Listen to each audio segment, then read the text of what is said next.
ಬಾಯ್ ನ್ಯೂಸ್ಗೆ ಸ್ವಾಗತ.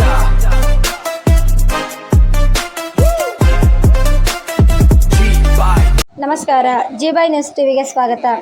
ತಾಲೂಕು ಆಡಳಿತದ ಭ್ರಷ್ಟಾಚಾರದ ವಿರುದ್ಧ ಗುಡಿಬಂಡೆಯಲ್ಲಿ ಬೃಹತ್ ಪ್ರತಿಭಟನೆ.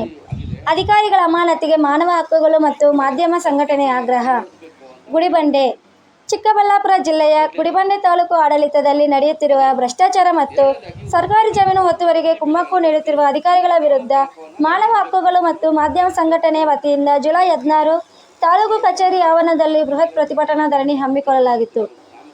ಸಂಘಟನೆಯ ರಾಜ್ಯಾಧ್ಯಕ್ಷರಾದ ಕೆ.ಎಸ್. ಅರುಣ್ ಕುಮಾರ್ ಅವರ ನೇತೃತ್ವದಲ್ಲಿ ನಡೆದ ಈ ಪ್ರತಿಭಟನೆಯಲ್ಲಿ ಭ್ರಷ್ಟಾಧಿಕಾರಿಗಳ ವಿರುದ್ಧ ತೀವ್ರ ಆಕ್ರೋಶ ವ್ಯಕ್ತವಾಯಿತು. ಪ್ರತಿಭಟನೆಯ ಮುಖ್ಯ ಕಾರಣಗಳು ಹಾಗೂ ಆಗ್ರಹಗಳು. ಸರ್ಕಾರಿ ಜಮೀನು ಅಕ್ರಮ ಒತ್ತುವರಿ. ಗುಡಿಬಂಡೆ ತಾಲೂಕಿನ ವರ್ಲಕೊಂಡ ಗ್ರಾಮದ ಸರ್ವೆ ನಂಬರ್ 89ನಲ್ಲಿರುವ 0.19 ಗುಂಟೆ ಸರ್ಕಾರಿ ಬಂಡೆ ಜಮೀನನ್ನು ಬಲ್ಲಾಢ್ಯರು ಅಕ್ರಮವಾಗಿ ಒತ್ತುವರಿ ಮಾಡಿಕೊಂಡಿದ್ದಾರೆ. ಇದಕ್ಕೆ ತಾಲೂಕಿನ ಕಂದಾಯ ಇಲಾಖೆಯ ಅಧಿಕಾರಿಗಳೇ ನೇರ ಕಾರಣ ಎಂದು ಸಂಘಟನೆಯ ಆರೋಪ. ಅಧಿಕಾರಿಗಳ ಅಮಾನತಿಗೆ ಒತ್ತಾಯ. ಬಲ್ಲಾಢ್ಯರೊಂದಿಗೆ ಶಾಮೀಲಾಗಿ ಸರ್ಕಾರಿ ಸ್ವತ್ತನ್ನು ರಕ್ಷಿಸದೆ ಅಧಿಕಾರ ದುರುಪಯೋಗ ಪಡಿಸಿಕೊಂಡಿರುವ ಗುಡಿಬಂಡೆ ತಹಸೀಲ್ದಾರ್ ಸಿಬಾತುಲ್ಲಾ, ರಾಜಸ್ವ ನಿರೀಕ್ಷಕರಾದ ಸುರೇಶ್ ನಾಯಕ್ ಮತ್ತು ಗ್ರಾಮ ಲೆಕ್ಕಾಧಿಕಾರಿ ಲೋಕೇಶ್ ಅವರನ್ನು ತಕ್ಷಣವೇ ಸೇವೆಯಿಂದ ಅಮಾನತುಗೊಳಿಸಬೇಕು. ಲೋಕಾಯುಕ್ತ ತನಿಖೆಗೆ ಆಗ್ರಹ. ಸಾರ್ವಜನಿಕರ ತೆರಿಗೆ ಹಣದಲ್ಲಿ ಜೀವನ ನಡೆಸುತ್ತಾ ಭ್ರಷ್ಟಾಚಾರದಲ್ಲಿ ಮುಳುಗಿರುವ ಈ ಅಧಿಕಾರಿಗಳ ಸೇವಾವಧಿಯ ಅಕ್ರಮ ಸಂಪಾದನೆ, ಚರಾಸ್ತಿ ಮತ್ತು ಸ್ಥಿರಾಸ್ತಿಗಳ ವಿವರಗಳನ್ನು ಮಾನ್ಯ ಲೋಕಾಯುಕ್ತ ಇಲಾಖೆಯ ತನಿಖೆಗೆ ಒಳಪಡಿಸಬೇಕು. ಅಕ್ರಮ ಕಲ್ಲು ಗಣಿಗಾರಿಕೆ ತಡೆದ ವಿಫಲ. ಸದರಿ ಸರ್ಕಾರಿ ಜಾಗದಲ್ಲಿ ಕಾನೂನುಬಾಹಿರವಾಗಿ ಕಲ್ಲು ಗಣಿಗಾರಿಕೆ ನಡೆಯುತ್ತಿದ್ದರೂ ಗಣಿ ಮತ್ತು ಭೂ ವಿಜ್ಞಾನ ಇಲಾಖೆಯ ಜಿಲ್ಲಾ ಮಟ್ಟದ ಅಧಿಕಾರಿಗಳು ನಿರ್ಲಕ್ಷ್ಯ ವಹಿಸಿದ್ದಾರೆ. ಈ ಹಿನ್ನೆಲೆಯಲ್ಲಿ ಇಲಾಖೆಯ ಉಪನಿರ್ದೇಶಕರಾದ ಪದ್ಮಾ ಹಾಗೂ ಭೂ ವಿಜ್ಞಾನಿ ಸವಿತಾ ಅವರನ್ನು ಸಹ ಈ ಕೂಡಲೇ ಅಮಾನತುಗೊಳಿಸಬೇಕು. ಜಿಲ್ಲಾಧಿಕಾರಿಗಳಿಗೆ ಎಚ್ಚರಿಕೆ. ಈ ಸಂದರ್ಭದಲ್ಲಿ ಮಾತನಾಡಿದ ಮಾನವ ಹಕ್ಕುಗಳು ಮತ್ತು ಮಾಧ್ಯಮ ಸಂಘಟನೆಯ ರಾಜ್ಯಾಧ್ಯಕ್ಷರಾದ ಕೆ.ಎಸ್. ಅರುಣ್ ಕುಮಾರ್ ಅವರು, ಬಲ್ಲಾಢ್ಯರ ಒತ್ತುವರಿಯಿಂದ ಸರ್ಕಾರಿ ಜಾಗವನ್ನು ಮುಕ್ತಗೊಳಿಸಿ ತಂತಿ ಬೇಲಿ ಅಳವಡಿಸಿ ಸರ್ಕಾರದ ಸುಪರ್ದಿಗೆ ಪಡೆಯಬೇಕು. ಅಕ್ರಮ ಒತ್ತುವರಿದಾರರ ಮೇಲೆ ಕ್ರಿಮಿನಲ್ ಮೊಕದ್ದಮೆ ದಾಖಲಿಸಬೇಕು. ಮಾನ್ಯ ಜಿಲ್ಲಾಧಿಕಾರಿಗಳು ತಕ್ಷಣವೇ ಪ್ರತಿಭಟನಾ ಸ್ಥಳಕ್ಕೆ ಆಗಮಿಸಿ ಮನವಿ ಸ್ವೀಕರಿಸಿ ಸೂಕ್ತ ಕ್ರಮ ಕೈಗೊಳ್ಳಬೇಕು. ಇಲ್ಲದಿದ್ದರೆ ಚಿಕ್ಕಬಳ್ಳಾಪುರ ಜಿಲ್ಲಾ ಸಮಿತಿ ವತಿಯಿಂದ ರಾಜ್ಯಾದ್ಯಂತ ಉಗ್ರ ಸ್ವರೂಪದ ಹೋರಾಟವನ್ನು ಹಮ್ಮಿಕೊಳ್ಳಲಾಗುವುದು ಎಂದು ಎಚ್ಚರಿಕೆ ನೀಡಿದರು. ಈ ಧರಣಿಯಲ್ಲಿ ಮಾನವ ಹಕ್ಕುಗಳು ಮತ್ತು ಮಾಧ್ಯಮ ಸಂಘಟನೆಯ ಜಿಲ್ಲಾ, ತಾಲೂಕು ಸಮಿತಿಯ ಪದಾಧಿಕಾರಿಗಳು ಹಾಗೂ ಸಾರ್ವಜನಿಕರು ಹೆಚ್ಚಿನ ಸಂಖ್ಯೆಯಲ್ಲಿ ಭಾಗವಹಿಸಿದ್ದರು. ಗುಡಿಬಂಡೆ ವರದಿ ಸಬ್ಸ್ಕ್ರೈಬ್ ಮಾಡಿ, ಸಪೋರ್ಟ್ ಮಾಡಿ. ನಿರಂತರ ಸುದ್ದಿಗಾಗಿ ನೋಡ್ತಾ ಇರಿ. ನಿಮಗೆ ಪೊಲೀಸ್ ಇಲಾಖೆಗೆ ನಾವು ಗೌರವ ಕೊಡಬೇಕು, ಕೊಡ್ತೀವಿ, ಅದ್ರಲ್ಲಿ ಮಾತಿಲ್ಲ. ಏನಪ್ಪ ಎಲ್ಲರೂ ಸಮಾಧಾನ ಇದೆಯಾ? ನೀವು ಹೇಳ್ತಿದ್ರಿ. ಈಗ ಒಂದು ವೇಳೆ ಅದನ್ನ ಜವಾಬ್ದಾರಿ ನಾವು ವಹಿಸ್ಕೊಳ್ತೀವಿ, ಸಂಬಂಧಪಟ್ಟವ್ರನ್ನ ನಾವು ಅದನ್ನ ಕನ್ಸರ್ನ್ ಮಾಡಿ ಅದನ್ನ ರವಾನೆ ಮಾಡ್ತೀವಿ, ಸಮಸ್ಯೆಗಳ ಬಗೆಹರಿಸುವ ನಿಟ್ಟಿನಲ್ಲಿ ನಾವು ಅದಕ್ಕೆ ಮುಂದೋಗ್ತೀವಿ ಅಂತ ಹೇಳ್ತಿದ್ದೀರಿ. ಒಂದು ರೀತಿಯಲ್ಲಿ ಅದು ಸಮಾಧಾನಕರದ ಅಲ್ಲದ ವಿಚಾರ. ಆದರೂ ಕೂಡ ನೀವು ಮತ್ತೊಂದು ಥರ ಇದೆ, ಇನ್ ಕೇಸ್ ಏನಾದರೂ ಅದನ್ನು ಬಗೆಹರಿಸಿಲ್ಲ, ಮುಂದಿನ ದಿನದಲ್ಲಿ ಇನ್ನೂ ಮತ್ತೆ ಅವಕಾಶ ಇದೆ, ಮತ್ತೆ ಹೋರಾಟ ಮಾಡಬೇಕು ಅಂತ. ಹೋರಾಟ ಮಾಡೋಕ್ಕೆ ಯಾರು ಸರ್ ದುಡ್ಡು ಕೊಡ್ತಾರೆ? ನೀವು ಕೊಡ್ತೀರಾ ಅಥವಾ ಆ ಭ್ರಷ್ಟ ಅಧಿಕಾರಿಗಳು ಅವ್ರು ಕೊಡ್ತಾರಾ? ನಮ್ಗೆ ಆ ದುಡ್ಡು ನಾವು ತೊಗೊಳಕ್ಕೆ ಹೋಗಲ್ಲ ಬಿಡಿ. ನಮ್ಮ ಹೆಂಡತಿ ಮಕ್ಕಳಿಗೆ ಅದು ಮೈ ಹಿಡಿಯೋದಿಲ್ಲ.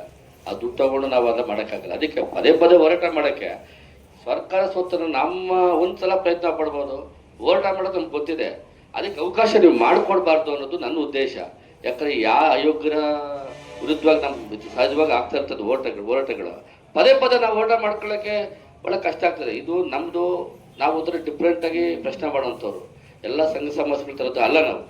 ನಾವು ನೇರ ಮಾತಾಡ್ತೀವಿ, ನೇರ ಪ್ರಶ್ನೆ ಮಾಡ್ತೀವಿ, ಕಾನೂನು ತಿಳ್ಕೊಂಡಿದ್ದೀವಿ. ಹಾಗಾಗಿ ಆ ಪ್ರಶ್ನೆ ಮಾಡೋಂಥದ್ದು ಅಜ್ಞಾನ ಇಟ್ಕೊಂಡು ನಾವು ಬಂದಿರ್ತೇವೆ. ಹಾಗಾಗಿ ನೀವು ಈಗ ಯಾರು ಅವ್ರನ್ನ ಅಯೋಗ್ಯರು ಅಂತ ಹೇಳ್ತಿದ್ದೀವಿ, ಈಗ ಅವ್ರಿಗೆ ನಾವು ಮನವಿ ಪತ್ರ ಕೊಡೋಕ್ಕಂತೂ ಸಾಧ್ಯ ಇಲ್ಲ. ನಮ್ಮ ಒಂದು ಬೇಡಿಕೆಗಳು ಏನಿದ್ದಾವೆ ಅಂತಂದರೆ, ಈ ಚಿಕ್ಕಬಳ್ಳಾಪುರ ಜಿಲ್ಲೆ ವರ್ಲಕೊಂಡ ಗ್ರಾಮದ ಸರ್ವೆ ನಂಬರ್ 8/9 19 ಗುಂಟೆ ಸರ್ಕಾರಿ ಬಂಡೆ ಅಂತ ಈಗಾಗಲೇ RTCಯಲ್ಲಿ ಹಾಗೆ ಸರ್ವೆ ಸ್ಕೆಚ್ಚಲ್ಲಿ ನಮೂದಾಗಿದೆ. ಅದು ಇವರೇ ಕೊಟ್ಟಿರುವಂಥ ಕಾನೂನಾತ್ಮಕ ದಾಖಲೆಗಳಲ್ಲಿ. ಸೊ ಆ ಜಾಗದಲ್ಲಿ ಇಲ್ಲಿ ಬಿಡಿ ಗೊತ್ತಿದೆ, ಆ ಜಾಗದಲ್ಲಿ ಒಂದು ಸ್ಕೆಚ್ಚಲ್ಲಿ ಸರ್ವೆ ಅಳತೆ ಮಾಡಿರ್ಬೇಕಾದ್ರೆ ಒಂದು ಮನೆ ನಿರ್ಮಾಣ ಅಕ್ರಮವಾಗಿ ಆಗಿದೆ. ಅಲ್ಲಿ ಒಂದು ಅಕ್ರಮವಾಗಿ ಶೆಡ್ ನಿರ್ಮಾಣ ಆಗಿದೆ. ಜೊತೆಗೆ ಉಳಿಕೆ ಜಮೀನನ್ನ ಅಲ್ಲಿನ ಒಬ್ಬ ಬಲಾಢ್ಯ ವ್ಯಕ್ತಿ, ಖಾಸಗಿ ವ್ಯಕ್ತಿಗಳು ಅಲ್ಲಿ ಪೆಟ್ರೋಲ್ ಬಂಕ್ ಮಾಡುವಂಥ ಪ್ರಯತ್ನಕ್ಕೆ ಕೈ ಹಾಕಿದ್ದಾರೆ. ಜೊತೆಗೆ ಅದೇ ಸಂಬಂಧ ಪಕ್ಕದ ಒಂದು ಸರ್ವೆ ನಂಬರ್ ಹೆಣ್ಮಕ್ಳು ಚಂದ್ರಕಲಾ ಮತ್ತೆ ಏನಮ್ಮ ಹೆಸರು ಪದ್ಮ, ಅಲ್ಲಿ ಒಂದು ಜಮೀನು ವಿಚಾರದಲ್ಲಿ ಅಲ್ಲಿ ಲ್ಯಾಂಡ್ ಪ್ರಾಬ್ಲಮ್ ಆಗ್ತದೆ. ಈ ಹಿಂದೆ ಬಹುಶಃ ನಿಮ್ಮ ಗಮನಕ್ಕೆ ಬಂತು, ನಿಮ್ಮ ವ್ಯಾಪ್ತಿಯಲ್ಲ ಬೆರೆಸೋದು ನಿಮಗೆ ಬರುತ್ತಲ್ವಾ? ಎಸ್. ಅಲ್ಲಿ ಒಂದು ಹೆಣ್ಮಕ್ಳ ಮೇಲೆ ಹೀನಾಯಮಾನವಾಗಿ ಅವ್ರ ಮೇಲೆ ಅಕ್ರಮವಾಗಿ ದೌರ್ಜನ್ಯ ಮಾಡಿ ಬಹಳ ಅಸಭ್ಯವಾಗಿ ನೋಡಿಕೊಂಡು ಅವರನ್ನ ಹೊಡೆಯುವಂಥದ್ದು ಆಗ್ತದೆ. ಜೊತೆಗೆ ನಮ್ಮದೇ ಸಂಘಟನೆಯ ಇದೇ ಗೌರಿಬಿದನೂರು ತಾಲೂಕಿನ ಒಬ್ಬ ತಾಲೂಕು ಪದಾಧಿಕಾರಿ ಶ್ರೀನಿವಾಸ್ ಅಂತ ಅನ್ನೋ ವ್ಯಕ್ತಿ ಅಲ್ಲಿ ಆ ಜಗಳ ಬಿಡ್ಸಕ್ಕಂತ ಹೋಗೋ ಸಂದರ್ಭದಲ್ಲಿ ಅವರನ್ನ ಹೀನಾಯಮಾನವಾಗಿ ಹೊಡಿತಾರೆ. ಆ ಹೊಡೆಯುವಂತ ಎಲ್ಲ ದೃಷ್ಟಿಗಳು ವಿಡಿಯೋದಲ್ಲಿ ರೆಕಾರ್ಡ್ ಆಗ್ತದೆ. ನಾನು ಇವತ್ತು ನಮ್ಮ ಸಂಘಟನೆ ಸ್ಥಾಪನೆ ಮಾಡ್ತಕ್ಕಂಥದ್ದು ನಿಮ್ಗೆ ಗೊತ್ತಿದೆ, ಹೊಡೆಯುವಂತ ಅಧಿಕಾರ ಯಾರಿಗೂ ಇಲ್ಲ ಅಂತ. ಈಗ ನೋಡು ಗೊತ್ತಿದೆ. ಆಗಿರ್ಬೇಕಾದ್ರೆ ಅಷ್ಟೊಂದು ಅಮಾನುಷ ಹೊಡೆದಿರಕ್ಕಂಥ ವ್ಯಕ್ತಿ ಇವತ್ತು ಹಾಸ್ಪಿಟ್ಲ್ ಸೇರ್ಕೊಂಡಿದ್ದಾನೆ. ಇವತ್ತು ಪ್ರತಿಭಟನೆ ಕೂಡ ಇಲ್ಲ ವ್ಯಕ್ತಿ ಬಹುಶಃ ಆ ಎಲ್ಲೇ ವಿಚಾರವಾಗಿ ಈಗೇನು ಒತ್ತುವರಿ ಆಗಿದೆ, ಆ ಒತ್ತುವರಿ ಜಾಗ ಅದು ಮತ್ತೆ ಅಲ್ಲಿ ಘಟನೆ ವಿಚಾರಕ್ಕೂ ಎಲ್ಲ ಅಕ್ಕಪಕ್ಕ ಇರ್ತಕ್ಕಂಥ ಜಮೀನುಗಳು. ಆ ಒಂದು ವಿಚಾರವಾಗಿ ಅದೇ ಪರಿಸರ ಸ್ಟೇಷನ್ಲಿ ಅಲ್ಲೊಂದು ಕೇಸ್ ಆಗ್ತದೆ. ಇದುವರೆಗೂ ಆರೋಪಿಗಳನ್ನ ಬಂಧಿಸೋದಿಲ್ಲ ನಿಮ್ಮ ಪೊಲೀಸ್ ಇಲಾಖೆ. ಜೊತೆಗೆ ಮತ್ತು ಕಂಪ್ಲೇಂಟ್ ಕೊಟ್ಟಾಗ ಮತ್ತೆ ಅದೇ ರೀತಿ ಮತ್ತೆ ಪುನಃ ಹಂಗೆ ಆಗುತ್ತೆ. ಅದೇ ಹೆಣ್ಮಕ್ಳ ಮನೆ ಮತ್ತೆ ದೌರ್ಜನ್ಯ ಮಾಡ್ತಾರೆ. ಮತ್ತೆ ಗಲಾಟೆ ಆದಾಗ ಅಲ್ಲೂ ಎಲ್ಲ ವಿಡಿಯೋ ಚಿತ್ರೀಕರಣ ಆಗ್ತದೆ. 19 ಕುಂಟೆ ಸರ್ಕಾರಿ ಜಮೀನು ಬಂಡೆ ಸರ್ಕಾರಿ ದಾಖಲೆಯಲ್ಲಿ ನಮೂದಾಗಿರುತ್ತದೆ. ಸದರಿ ಜಾಗವು ಖಾಸಗಿ ಪ್ರಭಾವಿ ವ್ಯಕ್ತಿಗಳು ಒತ್ತುವರಿ ಮಾಡಿಕೊಂಡು ಈ ಕೂಡಲೇ ತೆರವುಗೊಳಿಸಿ ಬೇಲಿ ತಂತಿ ಅಳವಡಿಸಬೇಕು, ತಮ್ಮ ಸ್ಫೂರ್ತಿಗೆ ವಶಪಡಿಸಿಕೊಳ್ಳಬೇಕು. ಗುಡಿಬಂಡೆ ತಾಲೂಕಿನ ತಹಸೀಲ್ದಾರ್ ಸಿಬತ್ತುಲ್ಲಾ, ರಾಜಸತ್ವ ನಿರೀಕ್ಷಕರು ಸುರೇಶ್ ನಾಯಕ್, ಗ್ರಾಮ ಲೆಕ್ಕಾಧಿಕಾರಿ ಲೋಕೇಶ್ ಅವರನ್ನು ಕೂಡಲೇ ಈ ಸೇವೆಯಿಂದ ಅಮಾನತುಗೊಳಿಸಬೇಕು. ಸದರಿ ಸರ್ಕಾರಿ ಬಂಡೆ ಅಕ್ರಮ ಗಣಿಗಾರಿಕೆ ನಡೆಸಿದ್ದು ಗಣಿ ವಿಜ್ಞಾನಿ ಭೂ ಇಲಾಖೆಯ ಅಧಿಕಾರಿಗಳ ಪದ್ಮ ಹಾಗೂ ಸವಿತಾ ಈ ಕೂಡಲೆಯಿಂದ ಅಮಾನತುಗೊಳಿಸಬೇಕು. ಈ ಮೇಲೆ ತಿಳಿಸಿರುವ ಅಧಿಕಾರಿಗಳ ಸೇವಾ ಅವಧಿಯ ಹಣ ವಹಿವಾಟು ಮಾನ್ಯ ಲೋಕಾಯುಕ್ತ ಇಲಾಖೆಗೆ ತನಿಖೆ ಒಳಪಡಿಸಬೇಕು. ಒತ್ತುವರಿ ಮಾಡಿರುವ ಸ್ವಾಮಿ ಬಲಾಢ್ಯರ ಜೊತೆ ಅವರ ಕ್ರಿಮಿನಲ್ ಪ್ರಕರಣ ದಾಖಲೆ ಮಾಡಬೇಕು. ಬಲಾಢ್ಯರು ಆ ಸೊತ್ತಿನ ಇಷ್ಟು ವರ್ಷ ಅನುಭವ ಮಾಡಿಕೊಂಡು ಅಕ್ರಮ ಪ್ರವೇಶ ಮಾಡಿಕೊಂಡು ಏನೆಲ್ಲ ಇದು ಅಲ್ಲಿ ಚಟುವಟಿಕೆ ನಡೀತಾ ಇದ್ದಾರೆ, ಆ ಮಾಡ್ತಕ್ಕಂಥ ವ್ಯಕ್ತಿಗಳ ಮೇಲೆ ಇದೇ ದಂಡಾಧಿಕಾರಿಗಳು ಹಾಗೂ ಇದೇ ಗಣಿ ಮತ್ತು ಭೂ ಇಲಾಖೆ ಅಧಿಕಾರಿಗಳು ಅವರ ಆರೋಪ ಮುಕ್ತ ಮಾಡ್ಕೋಬೇಕು ಅನ್ನೋದ್ರೆ ಸಲಹೆ ನಾನೇ ಕೊಟ್ಟಿದ್ದೇನೆ ಅವ್ರಿಗೆ. ಅವ್ರ ಕೆಲಸ ನನಗಂತೂ ಗೊತ್ತಿಲ್ಲ, ಆಯೋಗರಿಗೆ ನಾನು ಕೊಡ್ತಿದ್ದೀನಿ. ಈ ಆರೋಪದಿಂದ ಮುಕ್ತ ಆಗ್ಬೇಕು ಅಂದ್ರೆ ಈ ಕೂಡಲೇ ಒಂದು ಫೆನ್ಸಿಂಗ್ ಹಾಕ್ಬೇಕು. ಎರಡನೇದಾಗಿ ಗಣಿ ಮತ್ತು ಭೂ ಇಲಾಖೆಯವರು ಮತ್ತು ಇವ್ರು ಸಾವಂತಲೇ ಅವನ ಮೇಲೆ ಕ್ರಿಮಿನಲ್ ಪ್ರಕರಣ ದಾಖಲು ಮಾಡಬೇಕು. ಮತ್ತೊಂದು ಬೇಡಿಕೆ ಏನು ಅಂದ್ರೆ ಈ ಒಂದು ವಿಚಾರದಲ್ಲಿ ಏನು ಇದಕ್ಕೆ ಸಹಕಾರ ನೀಡತಕ್ಕಂಥ ರೆವಿನ್ಯೂ ಇನ್ಸ್ಪೆಕ್ಟರ್ ಹಾಗೇನೆ ವಿ ಎ ಮುಖ್ಯವಾದ ಕಾರಣ ಆ ಅಯೋಗ್ಯನೇ. ಅವನು ಏನು ಆರ್ ಐ ಸುರೇಶ್ ನಾಯ್ಕ್ ಅಂತೇಳಿ ಇದೇ ನಮ್ಮ ಗೌರಿಬಿದನೂರಿನ ಪಕ್ಕದ ತಾಲೂಕಿನ ಒಬ್ಬ ವ್ಯಕ್ತಿ ಇದ್ದಾನೆ.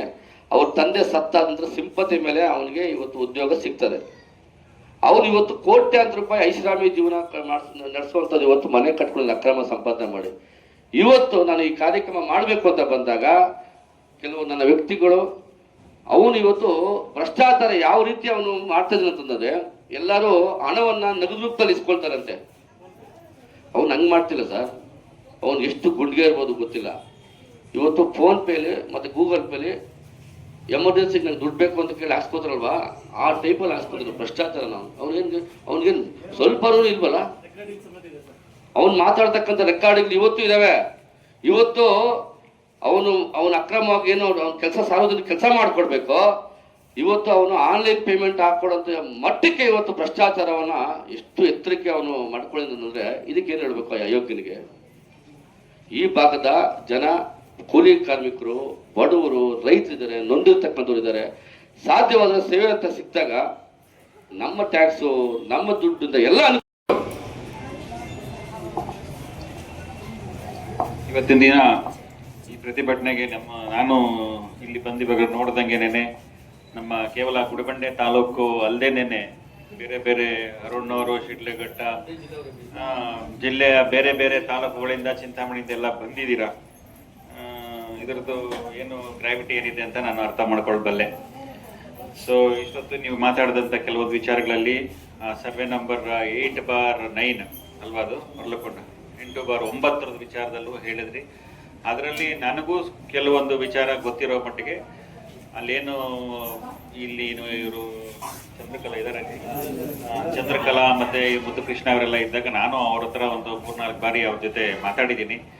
ಅಲ್ಲಿ ನಾವು ಮಾತಾಡಿದಾಗ ಅದು ಸರ್ವೆ ನಂಬರು 13/1 ಏನಲ್ಲನಪ್ಪ, ಅದು 13/1-2 ಅಂತ ಬೇರೆ ಸರ್ವೆ ನಂಬರ್ ವಿಚಾರನೇ ಇದೆ. ಆ ಬೇರೆ ಸರ್ವೆ ನಂಬರ್ ವಿಚಾರಕ್ಕೆ ಸಂಬಂಧಪಟ್ಟಂಗೆ ಇವರು ಅದರಲ್ಲೂ ಸರ್ಕಾರಿ ಖರಾಬ್ ಒತ್ತುವರಿ ಇದೆ ಅಥವಾ ನಮ್ದು ಜಾಗ ಬರುತ್ತೆ ಅಂತ ಅಂದಾಗ ನಾವು ಎಲ್ಲ ರೀತಿಯಲ್ಲಿ ಪತ್ರ ವ್ಯವಹಾರಗಳನ್ನ ರೆವಿನ್ಯೂ ಇಲಾಖೆಯ ಜೊತೆ ಮಾಡಿ ರೆವಿನ್ಯೂ ಇಲಾಖೆಯವ್ರ ಕಡೆಯಿಂದ ಸಾಕಷ್ಟು ಕ್ಲಾರಿಫಿಕೇಶನ್ಸ್ ತಗೊಂಡಿದ್ದೀವಿ.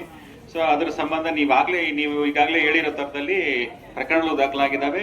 ನಾವು ಕೂಲಂಕುಷವಾಗಿ ಆ ಪ್ರಕರಣದಲ್ಲಿ ಏನು ಸತ್ಯಾಸತ್ಯತೆಗಳನ್ನ ನಾವು ಪರಿಶೀಲಿಸಿ ತನಿಖೆಯನ್ನ ಮಾಡೋದಕ್ಕೆ ನಮ್ಗೆ ಅವಕಾಶ ಇದೆ, ಅದನ್ನ ಮಾಡಿಕೊಡ್ತೀವಿ. ಅದು ಗೊತ್ತಿದೆ ಏನು ನಾವು ಕೇಸ್ ತಗೊಂಡಿರೋದು ಮತ್ತೆ ನಾವು ಅದ್ರ ಬಗ್ಗೆ ಎಷ್ಟು ಚರ್ಚೆ ಮಾಡಿದ್ದೀವಿ ಅನ್ನೋ ವಿಚಾರ ಇಲ್ಲಿ ಮಂಜುಳಾ, ಚಂದ್ರಕಲಾ, ಮುದ್ದುಕೃಷ್ಣ ಇವರಿಗೆಲ್ಲ ಗೊತ್ತಿರೋ ವಿಚಾರನೇ. ಅದನ್ನ ಹೊರತುಪಡಿಸಿ ನೀವು ನಮ್ಮ ಈ ತಾಲೂಕಿನ ಕೆಲವು ರೆವಿನ್ಯೂ ಅಧಿಕಾರಿಗಳ ಬಗ್ಗೆ ನೀವು ಕೆಲವೊಂದು ವಿಚಾರಗಳನ್ನ ಪ್ರಸ್ತಾಪ ಮಾಡಿದ್ದೀರಾ. ಅದು ನೀವೇನು ಇವಾಗ ಮನವಿನ ಕೊಡ್ತೀನಿ, ನಾನು ಈಗಾಗಲೇ ಹೇಳಿದ್ದೀನಿ. ನಂದು ವರದಿಯೊಂದಿಗೆ ನೀವೇನು ಇವಾಗ ಹೇಳಿದ್ದೀರಾ, ಈ ಥರ ನಿಮ್ಮ ಬೇಡಿಕೆಗಳಿಂತಾಗಿದ್ದಾವೆ, ಆ ಬೇಡಿಕೆಗಳು ಶೀಘ್ರವಾಗಿ ಪರಿಹಾರ ಆಗಬೇಕು ಅನ್ನೋ ಒಂದು ನಿಟ್ಟಿನಲ್ಲಿ ನಂದು ಒಂದು ವರದಿಯೊಂದಿಗೆ ಸೇರಿಸಿ ನೀವು ಯಾರಿಗೆ ಅಡ್ರೆಸ್ ಮಾಡಿದ್ದೀರಾ ಮನವಿನ ಅವ್ರಿಗೆ ತಲುಪಿಸ್ತೀನಿ. ಆ ಜವಾಬ್ದಾರಿನ ನಾನು ಇವತ್ತು ತಗೊತಾ ಇದ್ದೀನಿ. ಅದಕ್ಕೆ ನಾನು ಈಗ ನಮ್ಮ ಸಬ್ ಇನ್ಸ್ಪೆಕ್ಟರ್ ಫೋನ್ ಮಾಡಿದ್ರು, ಈ ಥರ ಪರಿಸ್ಥಿತಿ ಇದೆ, ಇಲ್ಲಿ ಇದ್ದಾರೆ ಅಂತ ಹೇಳಿ. ನಾನು ಕಚೇರಿಯಲ್ಲಿದ್ದನು, ನಾನೇ ಸ್ವತಃ ಬಂದಿದ್ದೀನಿ. ಸೊ ಆ ಕಾರಣದಿಂದ ಸಂಬಂಧಪಟ್ಟ ಅಧಿಕಾರಿಗಳಿಗೆ ತಲುಪಿಸಿ, ನನ್ನ ವರದಿಯೊಂದಿಗೂ ತಲುಪಿಸಿ ಶೀಘ್ರವಾಗಿ ನಿಮ್ಮ ಸಮಸ್ಯೆಗಳೇನಿದ್ದಾವೆ ಅದಕ್ಕೆ ಬಗೆಹರಿಸೋ ನಿಟ್ಟಿನಲ್ಲಿ ನನ್ನ ಕಡೆಯಿಂದ ಆಗುವಂಥ ಎಲ್ಲ ಪ್ರಯತ್ನಗಳನ್ನು ನಾನು ಶಕ್ತಿ ಮೀರಿ ಮಾಡೋದಕ್ಕೆ ತಯಾರಿದ್ದೇನೆ ಅಂತೇಳಿ ಈ ಸಂದರ್ಭದಲ್ಲಿ ನಾನು ನಿಮ್ಗೆ ಹೇಳಕ್ಕೆ ಇಷ್ಟಪಡ್ತೀನಿ.